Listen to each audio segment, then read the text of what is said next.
છે કે તેમને કોઈએ માર્યા નથી. વાઘ: હા, હોઈ શકે છે તે જીવતા હોય.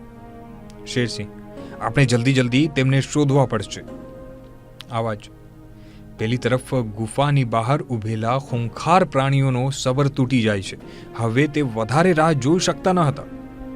સિંહ: હવે હું મારા શિકારની વધારે રાહ જોઈ શકતો નથી. ઝરખ: તો હવે શું કરીએ સરદાર? ગુફાનો પથ્થર હટાવીને આપણે પણ ગુફાની અંદર જઈશું. આવાજ: ગુફાની તિરાડમાંથી જોઈને ગભરાતા હરણી બોલી. હરણી: હે ભગવાન, તે લોકો ગુફાનો પથ્થર હટાવીને અંદર આવવાની વાત કરી રહ્યા છે.